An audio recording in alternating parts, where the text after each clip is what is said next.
In this lecture segment, we are talking about 16th century art in Venice. We will focus on two Venetian paintings that play a significant role in art history.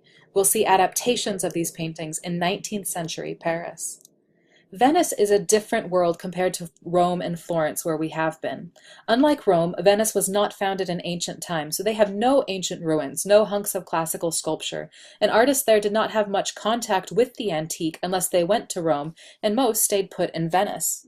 The city of Venice is in a lagoon on the water, which makes it a trading hub with lots of influence from the Byzantine Empire and contacts with Northern Europe as well.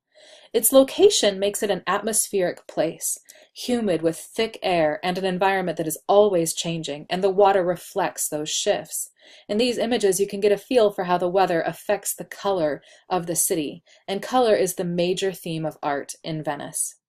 Venice's economy includes the production of glass and ceramics, both of which require dyes from a range of sources.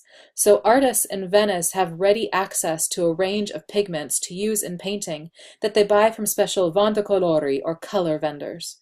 They use these pigments to make oil paint, instead of tempera paint like that used by Cimabue in panel painting or Michelangelo in fresco, as frescoes were not well suited to this moist environment. Oil paint allows for a different relationship with color. Artists who paint in oils lay down layer after layer of thin color, as you can see in these images of flakes of oil paint under magnification, building up forms in painting through color, giving their paintings a depth of color that makes works vivid. This is a painting begun by a Venetian artist Giorgione, but likely finished by his student Titian. It depicts a country party with two nude female figures hanging out in a landscape with two clothed male figures, and a shepherd in the background. It's a pastoral scene or a scene of peaceful rural life, and is typical of Venetian painting. Keep in mind that this is contemporary with the Sistine ceiling and Raphael's philosophy fresco, but what a different aesthetic! We see an emphasis on landscape, a lush environment with moist air, a storm rolling in, an ideal image of escaping to the country. We see lovely details and textures, the fabrics, the glass, picture, the softness of the flesh, depicted using chiaroscuro, and it's a puzzle for us as viewers. Why are the women nude and the men clothed? Do the men know the women are there? Are they muses to aid in the making of music? Scholars talk about this painting as a conversation piece, meaning it's an image to inspire discussion, to figure out the story. It was an intellectual exercise inspired by an invented image. Instead of getting together to watch a new episode of whatever is on Netflix, fashionable folks would get together to talk about art and try to make sense of the beautiful idyllic scene Giorgione and Titian painted. Titian, Giorgione's student, is as famous as Michelangelo in the 16th century, and his work epitomizes Venetian production during the Renaissance. This work of art was probably commissioned by a duke on the occasion of his engagement or wedding. A nude female figure gazes directly at the viewer with her hand at her pudendum, similar to the Venus pudica pose that we talked about with the birth of Venus. This painting needs to be understood not as a provocative image, but as a work of art intended to inspire matrimonial thoughts and encourage a married couple in procreation.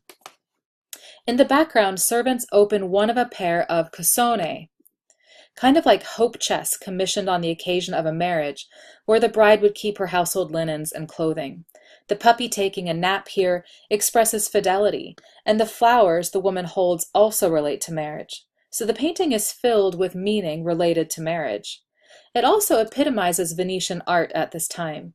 Titian uses oil paint, building up form through color. We call this approach to the creation of form colore. The antithesis to colore is disegno, or drawing and design, building form through contour and often a sculptural approach to depicting the body. Here we see a closer view of the Venus of Urbino versus Michelangelo's Adam.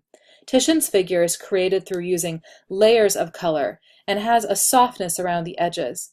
Michelangelo's figure is created through contour, drawn lines, and has a sculptural quality and a hardness to the edges of the form. Venetian painters did not use drawings very often in planning their works. Oil paints are pretty forgiving and slow drying, and artists can paint over or alter paintings. By contrast, Florentine painters consistently use drawing in planning their works, and often use tempera paints and paint frescoes, which dry quickly and can only be altered by chipping out the hard plaster and starting over. The context of the two cities affected the art they made. Vasari, always a good Florentine, champions disegno and claims that it is the better and more intellectual way of making art, inciting a debate that continued for over 300 years.